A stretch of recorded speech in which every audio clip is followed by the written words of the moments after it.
Today, we're talking about a topic that I'm getting a ton of questions about, like this one from Sarah. Hey Mel, this is Sarah, and I have a question. Are there actually ways to unlock sudden, rapid steps to big change in a short period of time, or is this a dangerous misconception? Yes, Sarah, there is a way to unlock sudden change, and it's called habits. And that's what we're all going to talk about today. You and I are going to talk about the science of habits. I want to repeat Sarah's question because I want to make sure that we unpack a couple elements in it, and then we're going to jump into the science of habits. So Sarah's question was this: are there ways to unlock sudden, rapid steps to big change in a short period of time, or is this a dangerous misconception? Now, I said yes. There is a way for you to experience big change in a short period of time if you change how you view yourself. I mean, that's the biggest kind of change that you can experience. When you change your identity, when you change what you believe is possible, that's transformational. Now, one of the things that Sarah said, though, is she asked, is it a dangerous misconception to think that big change happens immediately? And that brings me to the topic of habits. See, change doesn't happen overnight. But when you understand the science of habits, what you realize is that change, little change, it compounds daily. And the massive change that you experience in a short period of time when you focus on habit formation is how you relate to yourself. So I'm going to give you an example. Let's say that you set a goal, that this is the year that you are going to run your first marathon. You're going to train for it. You're going to finish the race. Now, it will take time. It's going to take you time to achieve that goal. But if you make it a habit to wake up every day and get out the door and go for that training run, within a matter of days, something kind of crazy happens. You experience this massive change because you start to see yourself differently. You start to see yourself as a runner. Now, have you achieved that goal yet? No. That's going to take time. But the power of habits is that as you practice them, they start to change your identity. They become evidence that you're the kind of person that goes for a run. So in the beginning, habits are just something that you and I do. But over time, habits change who you are. So I'm excited for this because if you're somebody who's struggling to change, like maybe you're trying to become a better student, or you want to be better with your money, or more organized, or you'd love a rock solid morning routine, or how about carving out the time to put yourself first? That'd be a great habit. Or this is the year that you're going to become better at sleeping. You're going to make it a habit to go to bed earlier. Or I'm seeing a lot of you writing in with questions about launching a new business. You want to make it a habit to work on it. I see that. That's awesome. You're going to love this episode and everything you're about to learn because habits are the evidence that you see that you're becoming a different person. And that shows up before you achieve the goal that you set. And this is why the science is so powerful. One of the other things I want to remind you is that this episode on the science of habits, it's part of a month-long series that I'm doing where you and I are covering the foundational topics that you need to understand and apply to your life so that you can create a better life. And just a few days ago, I released an episode on goal setting. And if you've listened to it, fantastic. If you haven't listened to it, no problem. It's there. You can listen to it at any time. Listen to it right after you finish this one. In fact, all the episodes this month work together. They stand alone. Listen to them in any order. It's totally cool. And you're going to also see that there's a big connection between setting goals the right way, according to research, and how habits are an integral part of that. Today, what we're going to cover is you're going to learn what a habit is. And even if you think you know what a habit is, I want you to listen. Because research shows that most of us think we know, but we don't actually know what a habit is or how to apply what we know to making a habit stick. The other thing that we're going to cover is the 3 parts of a habit. These 3 parts are required. This is all grounded in decades and decades of research. And you need these 3 parts present in order to encode that habit into your brain as a brand new automatic behavior. And that's where really like the secret sauce comes in. We're also going to talk about how these three parts and understanding them, it's essential not only to forming new habits, but you need to understand these three parts because they help you break the bad or old habits that you're tired of in your life. And here's one more thing I want to say up front. I promise this is going to be really eye-opening and it's going to be somewhat of relief because the science of habits, everybody gets all fancy and researchy and neuroscience and psychology and biology. But the truth is, habits are pretty simple. The research on habits has not changed in years and years and years and years and years, decades really. And the way that I explain the science of habits is so simple that even your puppy could understand it. I'm not kidding. There are only 3 steps to making a habit stick. That's it. And so even if you've listened to a bazillion episodes about habits, even if you've read a ton of books out there, I want you to stick around and stay with me on this. Because according to the 2 women that created all the research that absolutely everybody cites, you may have heard that there are 3 parts to the habit. Well, you can thank Dr. Ann Grabiel at MIT and Dr. Wendy Wood at USC for creating the fact that there are 3 essential parts to every habit. These 2 researchers, they are the founders, the grandmothers of habit research. Every book that you've read is working on their research. Every podcast interview, they're talking about their research. Nothing has changed about habit research in decades. But here's the issue. Those 2 women will tell you, even if you think you know habits, you still struggle with making behavior stick. And so my mission today is to make this so simple that you don't have a problem implementing the research anymore. Because I think there's a reason why none of us implement these 3 essential parts of a habit, even if we know about them. And there are 2 reasons why. Number 1, we get all emotional about what we need to do.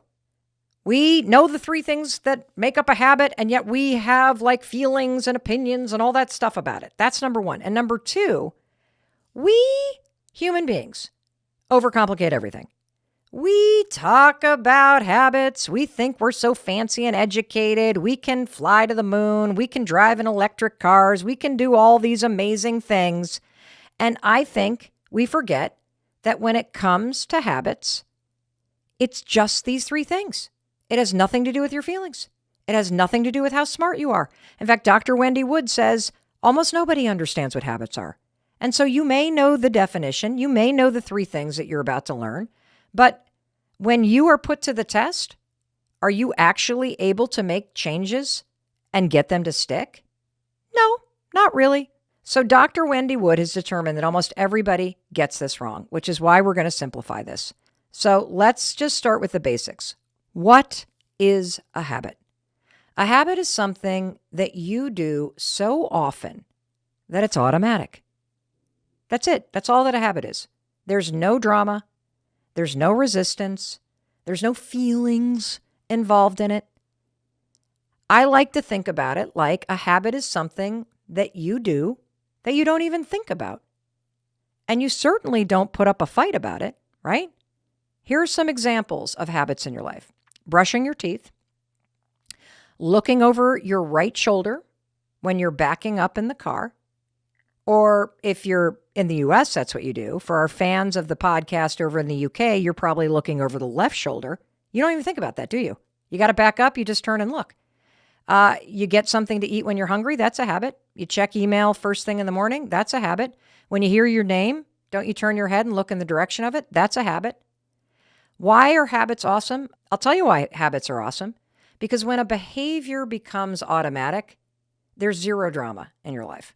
It's just so much easier. Like, I'll give you my husband. The man is Mr. Habit. He just rolls out of bed like nothing's happened. He gets up, he gets dressed, he meditates, he goes to the gym, he walks the dog, he journals. He does it automatically. No drama. There are certainly areas in my life where I would love to be less dramatic, less emotional, less resistant to the things that I want to do. I'd love to just sort of roll through it like my husband does. And so let's not just make this like a conversation. Let's move from listening to doing. If I could take a science-backed magic wand and I could remove all the resistance that you feel in your body, what is one behavior change that you would like to make? One new habit, or, sometimes it's easier to say, what's a bad habit you'd like to break? Do you chew your nails? Do you hit the snooze button 5 times? Said in the positive, what's a new habit you'd like to create? Would you like to exercise every day? Do you want to get your finances in order and be more responsible with money? I'm going to give you a few examples, okay? Would you love to be the kind of person where part of your routine is to get outside and exercise every day? Or how about the kind of person who keeps your room or your desk clean, or you have a 0 inbox? That'd be pretty awesome. Would you like to be the kind of person that gets up 30 minutes earlier than you do right now? Just rolls right out of bed like my husband does? Or how about the kind of person who feels comfortable in social settings? You push yourself out there a little bit more. You, push through that discomfort. You feel a little bit more outgoing. Maybe you want to make it a habit to meditate and feel like you're the kind of person that's more mindful. That's where the science of habits is so important. And so now that you've kind of stopped to think, what's a habit I want to break, or what's a behavior change I want to make, the kind of person I want to become, I have a free worksheet that's a companion to this episode that you can download. You can go to melrobbins.com/habits, and it will serve as a guide to this episode. It's going to help you apply everything that we talk about in this episode. Now, why do habits matter so much? I'll tell you why habits matter. You've learned one reason, and that has to do with identity, right? But the real reason why habits matter is because learning new habits are the only way to go from what your day-to-day life looks like right now to something different. It's the only way.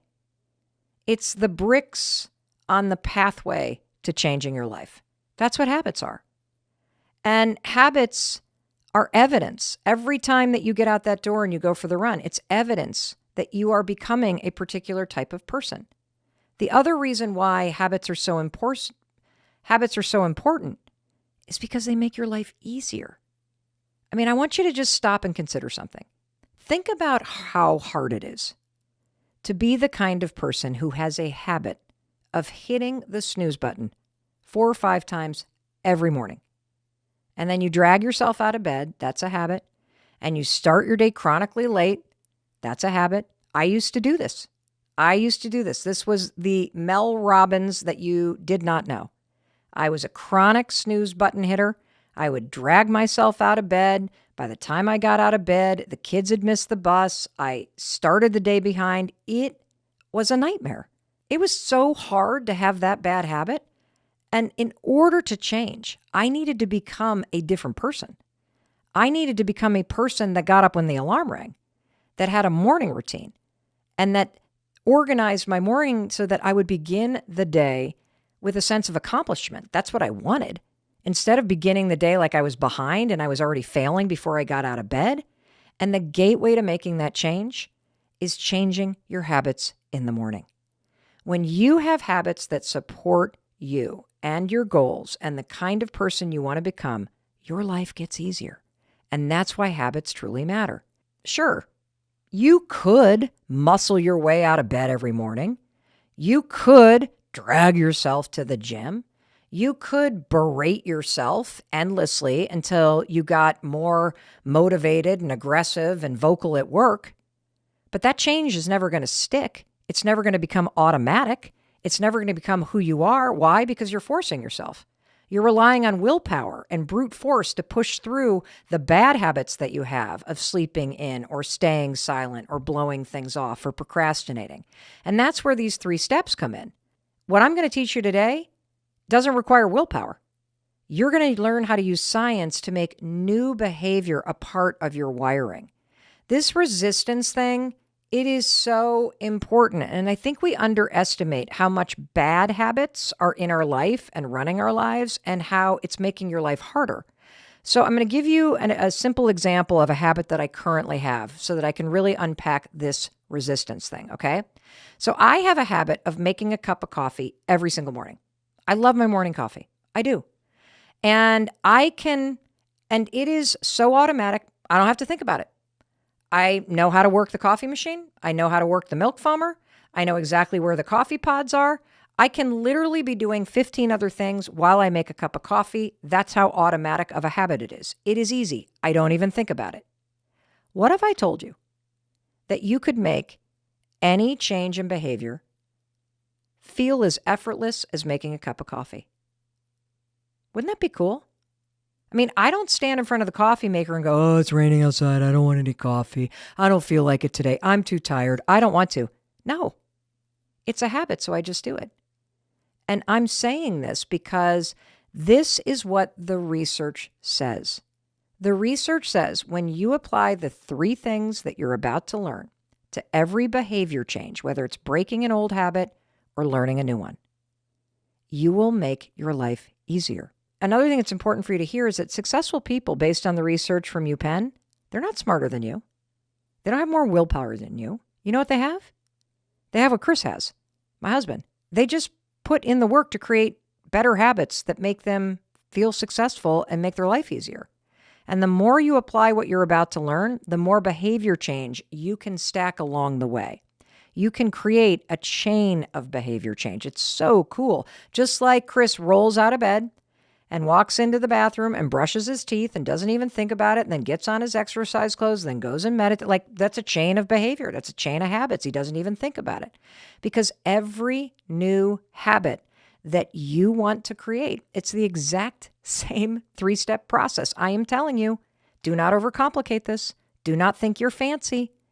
Whether you want to break a bad habit or you want to encode new ones, let's not overcomplicate this. And I know what you're thinking, Mel, if this is so simple, why is it so hard to get to the gym? Why can I not stop emotional eating? Why am I chewing my nails?